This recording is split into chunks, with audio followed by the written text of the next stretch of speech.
Thanks a lot, and hello everyone. Now, I'm conscious a lot of you will have been probably dialing into webcasts like this for possibly for 3 years or thereabouts, and I'm keen to make sure that you're not just hearing the same things that you will have been hearing all the time. But obviously, apologies if some of what I talk through is very familiar to you.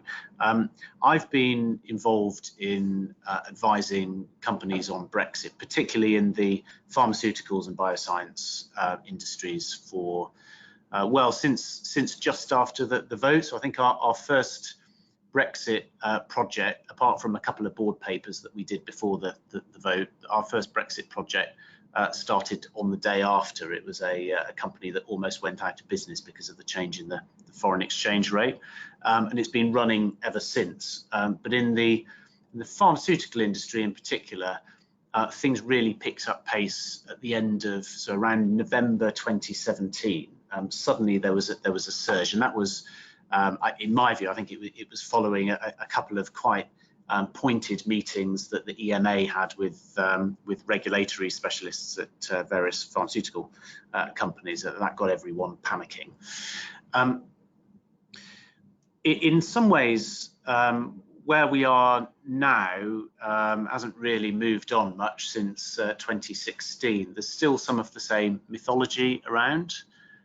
There's still a big gap, I would say, even in this industry, between companies who have been taking the prospect of no-deal Brexit seriously for a long time and are very well prepared, and there are a lot of companies that are very well prepared, and those who I suppose are taking the cry wolf approach, or the Y2K 2.0 approach, and are thinking, well, it will probably all be all right on the night. I'm sure none of you who are dialing into to this are in that camp, though it was very interesting to see that only 13% of you think that we're going to have no deal on the 31st of October. So clearly the do or die message is not necessarily being believed 100%. This is similar to how people felt in early March this year, and I can remember having similar kinds of conversations to what I'm doing now, where you're kind of thinking, well, if we are going to be out with no deal, then we haven't got a huge amount of time to get ready if we're not prepared already. So what on earth can we do in the last couple of weeks to make sure we're securing our position, or should we just wait and see? And my message back then, which is the same as now, is that there's a fourth option here that I think remains quite likely, and that is that we get a delay that then leads to a general election that then leads to no deal, another cliff edge, and that cliff edge could be early next year. And so any time that you spend waiting now potentially puts you further behind over the next few months. It's also fair to say, and this has been something that's changed since that the new government came in, that the 2-year, or what was a 2-year landing period after doing a deal before the UK was out, with potential regulatory divergence, is no longer 2 years. It's getting quite close to 1 year, and by the time you have certainty, it could be even closer than that. And that actually means that some of the things that we've been advising on in terms of no deal planning become equally relevant for deal planning too, that there isn't the same amount of sabbatical time that you can take to relax anymore. So necessity of no deal planning. I've worked with a large range of companies in the life sciences industry, from generics through medical devices, big pharma, little pharma, and bio. And I would say pretty much all of it, in fact, every single one of them has had a core scenario they're working to, which is no deal. The reason for that is because any other outcome, with the exception possibly of once we know what kind of withdrawal agreement we have, and if there is an indication that we're going to have regulatory divergence, that becomes a meaningful scenario. But any other outcome is so uncertain and is so much better than the no deal outcome, there really is no point trying to plan for it. You can lobby for it. You can start, and particularly start sort of horizon scanning around things like regulatory divergence, hence the messages that we've seen from industry today, but you can't really plan internally. No deal, on the other hand, whilst there's still quite a lot of uncertainty as to some of the things that would happen, and the uncertainty is generally around human nature, human behaviour, what happens to the consumer and to consumer confidence, what happens to traffic on the M20, and do, for example, people start taking the day off work because they can't get their kids to school, etc., etc. Whilst there's quite a lot of that that's unpredictable, there's also quite a lot that is predictable, and that's particularly the case in regulated sectors like pharma and like financial services, where you know what changes, and you know what the paperwork, or at least you have the ability to know what the paperwork changes are going to be, and you can get yourself prepared. No deal remains the default outcome.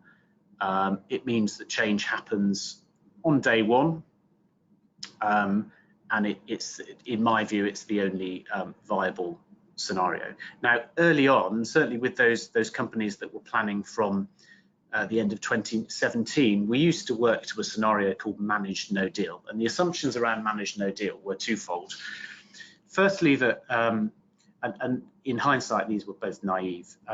Firstly, that UK government and the Commission would walk away with a handshake, and there would be a little bit of time to prepare for no deal.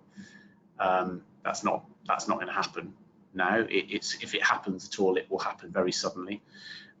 Secondly, that there will be a series of mini deals done, and for at least a year now, we've come to realise that the prospect of mini deals, and this was things from everything from flights being allowed to continue despite changes in airline certification, etc., etc., to short-term agreements on citizens' rights, etc.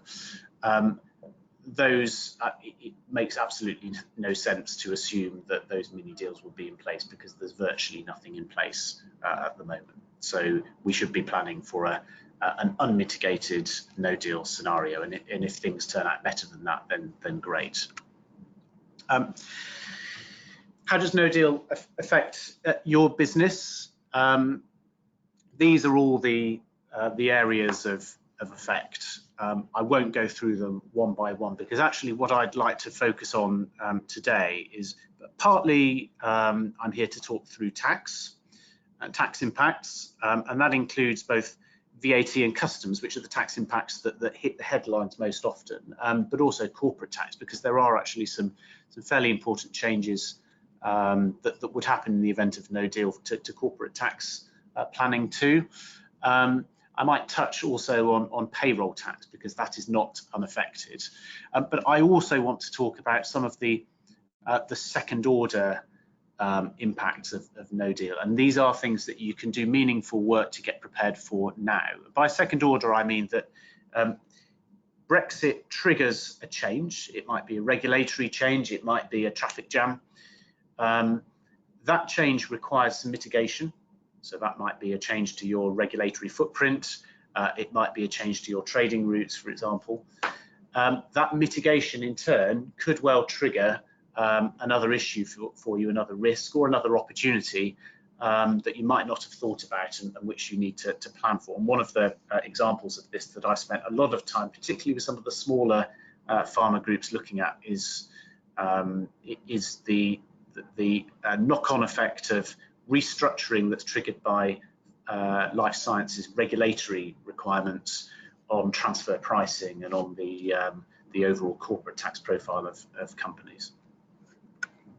So I'll start with tax and tariffs. This has clearly been a core part of what we've been advising on, and it's up there along with regulation and people as one of the top topics. It's interesting that actually, I would say, particularly in biotech, the majority of people who've been entrusted with running Brexit preparedness projects have been regulatory specialists. And that's been great in terms of getting a quick understanding of what needs to change for certifications, licenses, and so on. It's been a bit more challenging sometimes, particularly in smaller groups, to understand who owns customs duty and customs compliance. Customs is one of those things that historically has fallen between two stools. It is not generally looked after by the tax or finance department. It often sits within supply chain, but there's a heavy reliance on third parties to manage the process.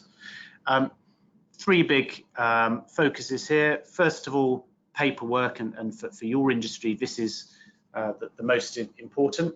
Your ability to be an importer or exporter. I just want to touch on a couple of things here. I mean, you will all, I'm sure, be familiar with the need to get an EORI number if you're not already exporting or importing outside the EU. Government has been issuing those as a matter of course.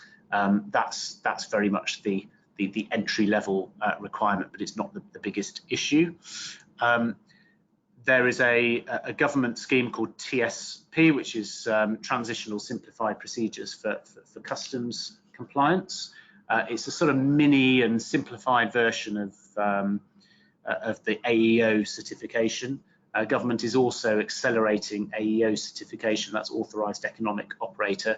There's not time between now and the end of October to get AEO certified if you haven't done already, but you should be thinking about that longer term.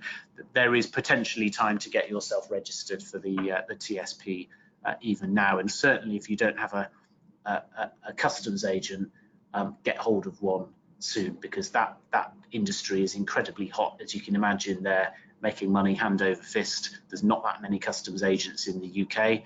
And of course, the companies that are finding it easiest to get additional services from them are the ones that already use them because they're, say, importing from the Far East or from the US.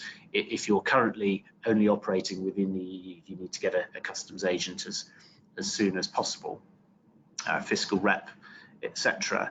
But there are some more fundamental risks and issues around customs that don't tend to make it to the top of the list, and I don't think, to be honest, that either Department of Health or HMRC necessarily really fully understand these either.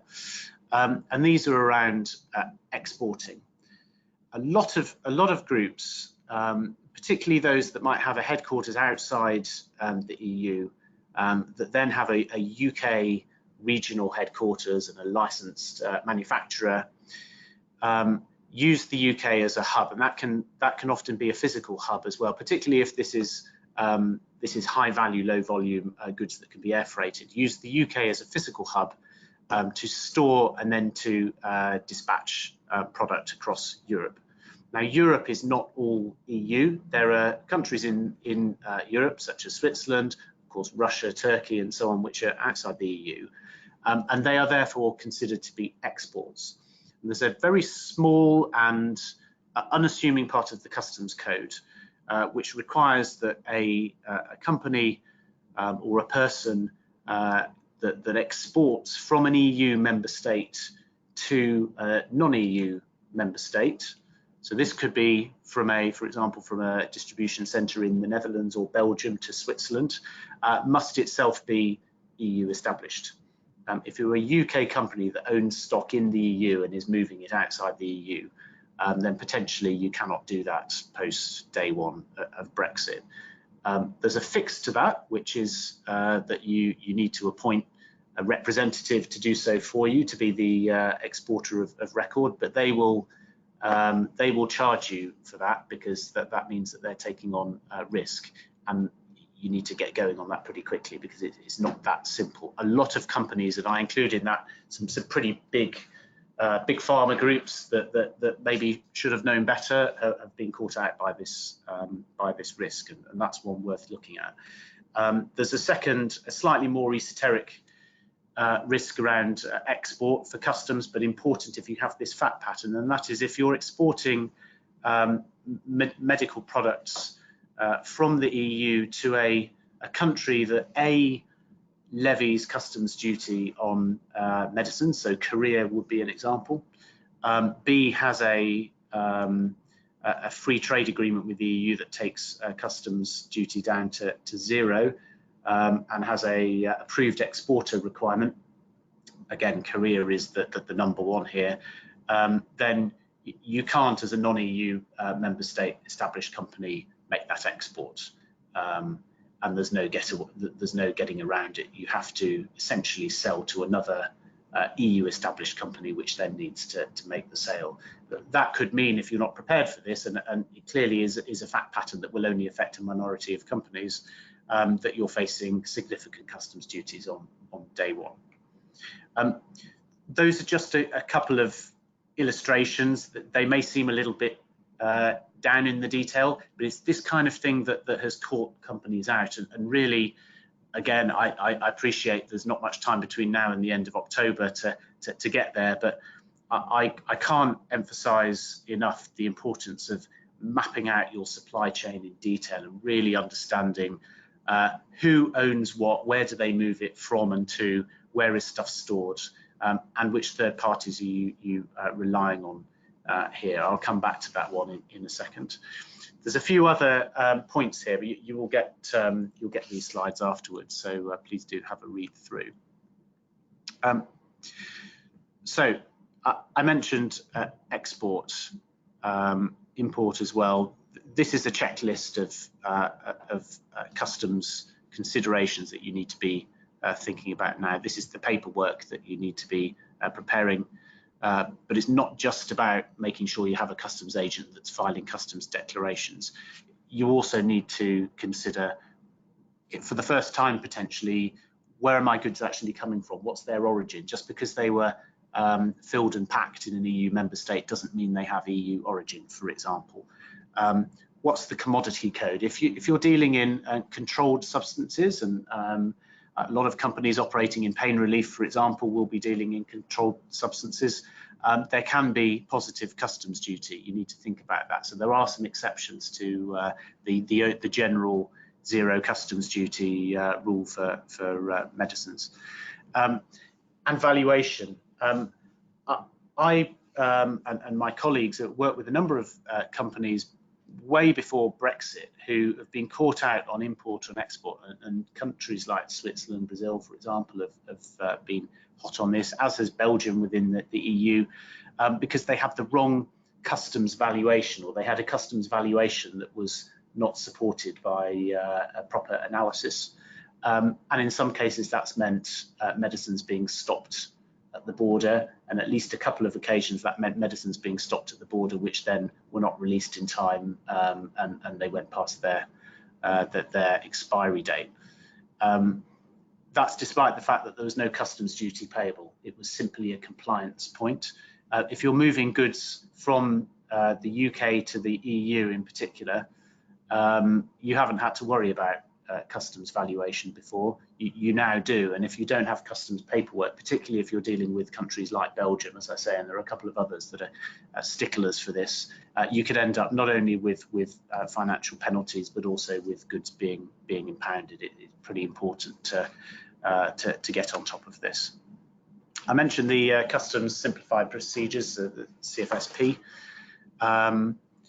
It's essentially a simplified procedure which you can access much more quickly than AEO, but you still have to have the right fact pattern that would mean that you could potentially get AEO in the future. There's some detail in here. I'd recommend, if you haven't done already, getting registered for the CFSP. You may be able to get there between now and the end of October, but failing that, given that there could be a further cliff edge in due course, it's worth starting now.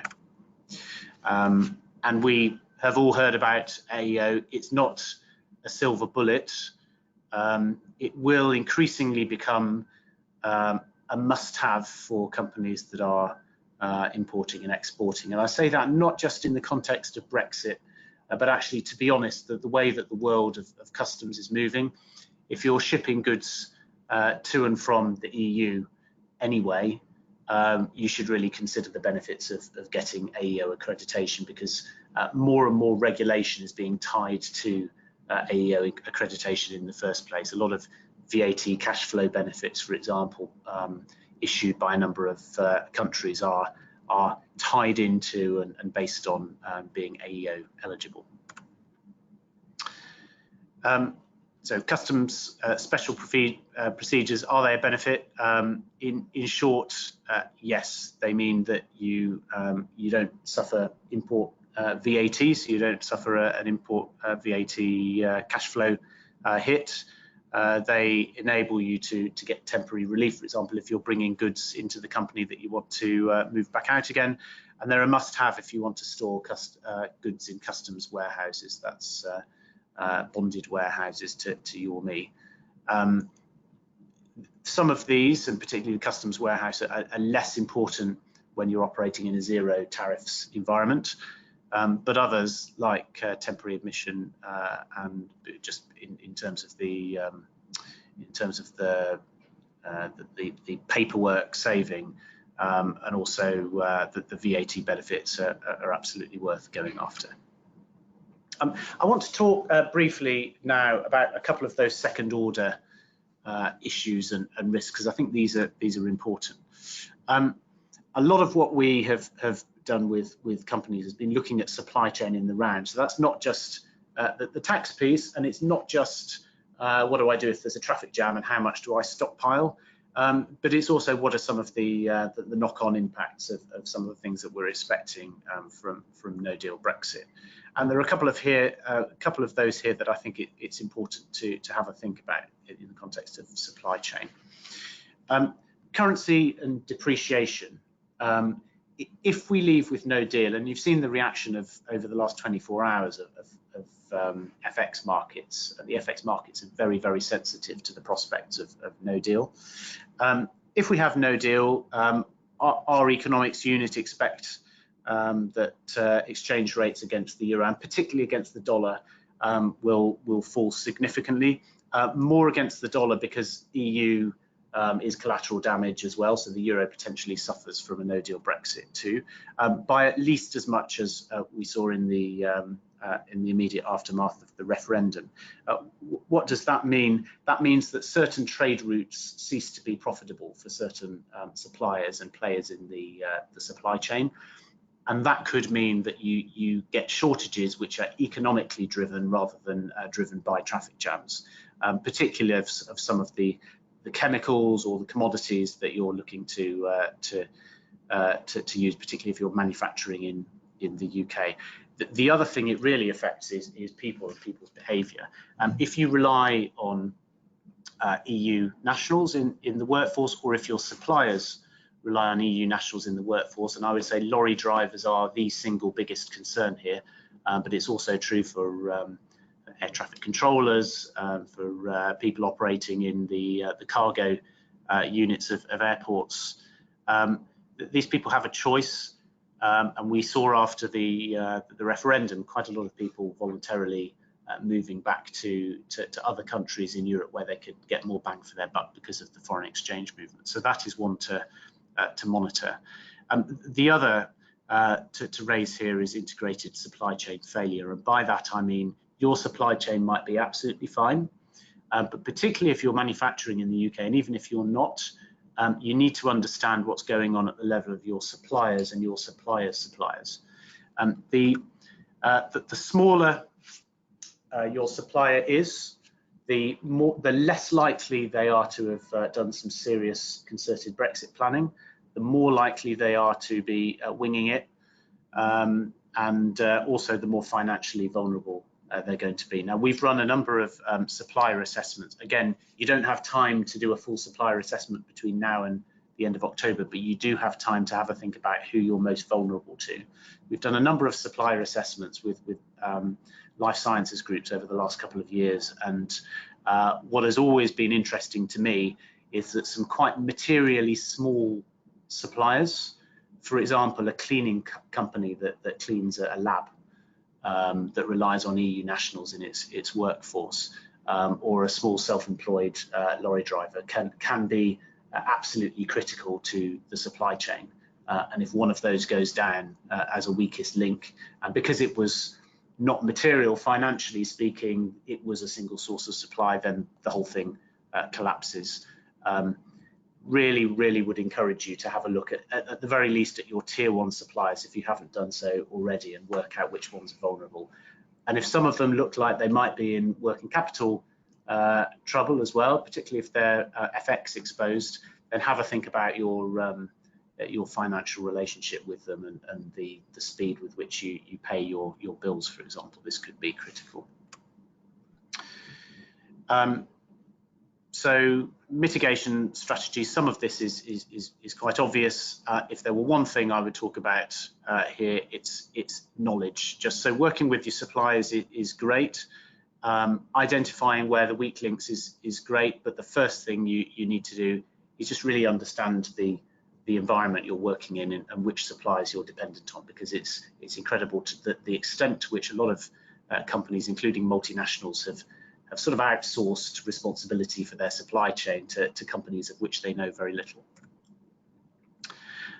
So corporate tax and transfer pricing, I'll just cover this briefly before wrapping up.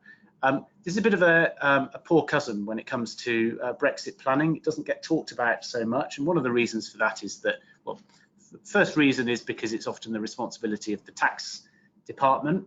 They're left to get on with it. The trouble with that is if you don't have a tax department, particularly if you're too small to have a dedicated tax department, it might fall between the cracks.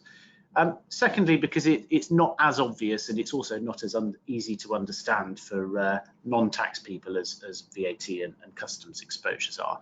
But there's a couple of things worth raising here. The first is around the direct impacts on corporate tax.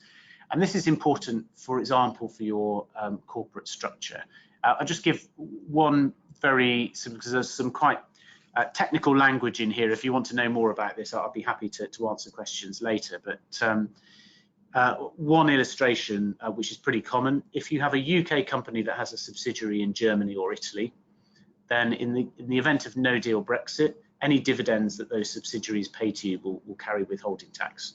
If you have losses in your UK company, you won't be able to recover that withholding tax. It's pretty common in biosciences for a parent company to have losses, particularly if it's in the pipeline stage of its maturity. That could be significant, and in particular, significant if having losses at the UK means that you need to draw cash and reserves from the rest of the group in order to keep things ticking over. If you have reserves in a subsidiary in a country where you might be facing withholding tax in the future because we lose the EU parent subsidiary directive, pull those dividends up before the 31st of October, and then you have a bit more flexibility afterwards.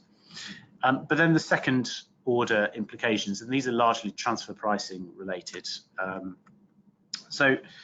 This is the bottom one.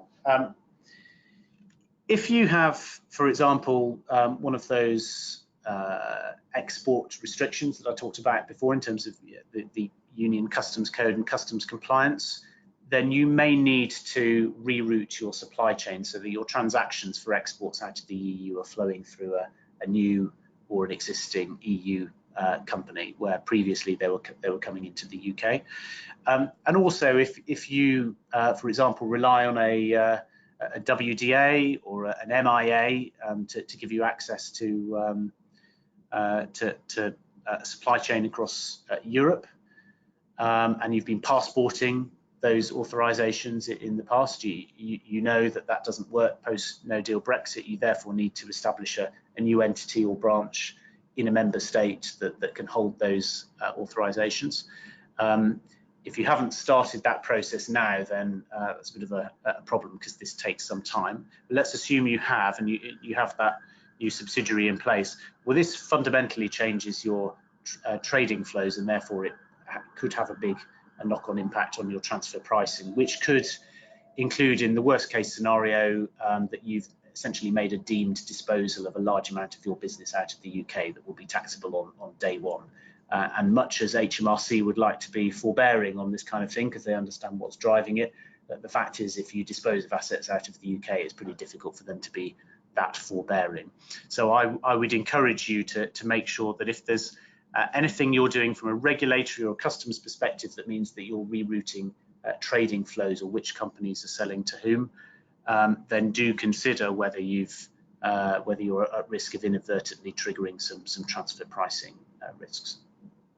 So I'm going to wrap up there. I appreciate it's Friday afternoon, and I want to make sure that there's time for some questions and back. Brilliant, Tim. Thank you. And you can see that you've been through the ringer on some of these things as people have dug into their supply chain, dug into their tax implications. I think that stuff around corporate structure we've not focused on so much. So thank you. I think bringing that out is really useful. Question we've got already: do we know where all of the generous commitments of money is coming from to fund initiatives such as the ferry transport contracts to transport medicines, etc.? Well, I think if you think about it, Sarah, the way that this is being structured is that the government has procured some routes, but companies will be able to buy the tickets to go on it. They will buy them at commercial rates. So from a government perspective, there's not a lot of money, and from it's not a significant significant spending for them to do this. For our perspective, we believe that these will be offered at commercial rates, so it shouldn't be way off where you would expect them to be if you endeavoured to buy them today. Obviously, if you're going through Dover-Calais, it's a shorter route, usually a shorter price, less price than some of the longer routes. So there is a consequential hit for people who are going to Gillingham or other places. But I don't think there's a significant thing. And government-wise, this is coming out of general taxation. And as you know, in the budget, they had a decent slap at spending some of the increased government income in preparedness for no deal, and that's really where it's where the small amount that they are using for provision to do the organisation of the ferry routes is coming from. I'm going to see if we've got any more. Let's have another poll. Shall we see what the people think? Now you've heard us all talk. I'm going to launch this one. Are we still in the same position, having listened to Tim and myself? Do you think that we're going to have no deal, or delay? Have we convinced you, moved you? Did we write it down? Didn't write it down, the audit one. Let's see. Last 5 seconds. 5, 4, 3, 2, 1. I think, Tim, you've done a reasonably convincing job there. The no deal, or no Brexit with no deal, people think has gone up to 20%, 10% on Brexit with a deal, 70% still stick with their conviction that that there'll be a delay. So that's interesting. If you've got any more questions, please do. Let's try another one from us, if you don't mind. How are you feeling? Are you feeling well prepared, somewhat prepared, or not prepared? Again, this is an anonymous survey. It doesn't go anywhere. It's really for the elevation of us all. How are you feeling as a company? That would be interesting to see whether people are. I mean, I think we find people in all of these positions in BIA events. So there's no right or wrong to any of this. So it might just be useful. And again, last 5 seconds, please tell us how you're feeling. So here the data suggests that 18% of you are feeling well prepared, 73% of you are feeling somewhat prepared, and 9% are feeling not prepared. And I'm glad that you're in the somewhat prepared, because I believe that sitting through the last hour should have got you to somewhat prepared. And I'm glad that many of you are 18% are feeling well prepared. We know it's a changing environment. We know it's very difficult to do so. And we also know that you've got businesses to run, and you don't just spend your time looking at Brexit between now and the end of the time. Do please share a question if you've got one. And my last one is, which of these is your biggest concern? We've got here a few buckets that have come up in the past: regulation and IP, customs, tax and trade. We've touched a little bit on that today. R&D and funding, your people and employment issues. And if we've got it completely wrong, then you can tell us. And there is the get out of jail free card, which is other. Tim, do you, without looking at the results as they come in, do you think that they're, in your experience, where do you think these are the right buckets? Yeah, I think so. The customs, tax and trade covers a very wide area, and so I would expect that it would be a mixture of regulation plus essentially the supply chain concerns that would be the big ones. People really varies. I see some companies that really are concerned about the people impacts, and others for whom there's a feeling that it's not going to be a big deal. Cool. Well, we've got some comments coming in as well as the results of this. So top of the shop here is regulation and IP. 40% of you are concerned about that. 30% customs, tax and trade. Perhaps it would have been higher before Tim spoke, and it's good to see that. 10% is R&D and funding, and 20% is people and employment.